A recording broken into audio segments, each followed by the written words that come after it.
Let me start. August 3ಕ್ಕೆ ಒಂದು ಕೊಲೆ ಆಗುತ್ತೆ ಇಲ್ಲಿ ಒಂದು ಹುಡುಗಂದು. ಅದೊಂದು ಲವ್ ಸ್ಟೋರಿ ಕೇಸಲ್ಲಿ ಆಗಿರುತ್ತೆ. ಅದು ಮುಸ್ಲಿಂ ಹುಡುಗಿ ಆದರೆ ಹಿಂದೂ ಹುಡುಗ.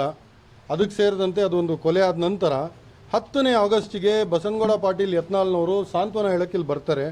ಬಂದ ನಂತರ ಇವರು ಅದನ್ನು ಲವ್ ಜಿಹಾದ್ ಅಂತ ಹೇಳ್ತಾರೆ. ಅದು ಯಾವ ಥರ ಲವ್ ಜಿಹಾದ್ ಆಗುತ್ತೋ, ಯಾಕೆಂದರೆ ಮುಸ್ಲಿಂ ಹುಡುಗಿ ಹಿಂದೂ ಹುಡುಗ, ಅದಕ್ಕೆ ಲವ್ ಜಿಹಾದ್ ಹೆಸರನ್ನು ಕೊಟ್ಬಿಟ್ಟು ಅದರಲ್ಲಿ ನೋಡಿ ಇವಾಗ ಅವ್ರಿಗೆ BJPಯಿಂದ ಆಚೆ ತೆಗೆದಾಕವ್ರೆ.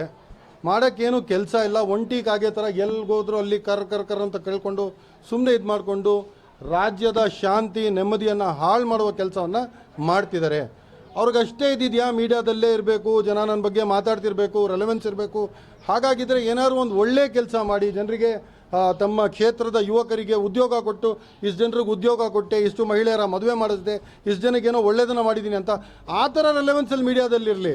ಬರೀ ಮೀಡಿಯಾದಲ್ಲಿರೋಕ್ಕೆ ಜನರ ರೆಲೆವೆನ್ಸ್ ಇಲ್ಲ. ಯಾಕೆಂದರೆ ಇವಾಗ BJP ತೆಗೆದಾಕಿದೆ ಅವ್ರಿಗೆ 6 ವರ್ಷಕ್ಕೆ ಅವ್ರನ್ನ ಪಕ್ಷದಿಂದ ತೆಗೆದಾಕ ನಂತರ ಇವಾಗ ಏನಾದ್ರು ಒಂದು ಹೆಸರು ಇರಬೇಕಲ್ಲ, ಏನಾದ್ರು ಒಂದು ಜನ ನನ್ನ ಬಗ್ಗೆ ಮಾತಾಡ್ತಿರ್ಬೇಕು, ರೆಲೆವೆನ್ಸ್ ಇರಲಿ ಅಂತ ಹೇಳ್ಬಿಟ್ಟು ಇವರು ಮೀಡಿಯಾಗಳ ಮುಂದೆ ಬಂದುಬಿಟ್ಟು ಸುಮ್ಮನೆ ಮುಸಲ್ಮಾನರ ವಿರುದ್ಧ ಮಾತಾಡೋದು, ಒಂದು ಸಲ ಪ್ರವಾದಿಯವರ ಅವಹೇಳನಕಾರಿ ಹೇಳಿಕೆಯನ್ನು ಅದನ್ನು ಕೊಡೋದು. ಇವಾಗ ಮುಸ್ಲಿಂ ಮಹಿಳೆಯರನ್ನು ಮದುವೆ ಮಾಡಿಕೊಂಡ್ರೆ 5 ಲಕ್ಷ ರೂಪಾಯಿ ನಾನು ಬಹುಮಾನ ಕೊಡ್ತೀನಿ ಅಂತ ಹೇಳುವ ಮನುಷ್ಯ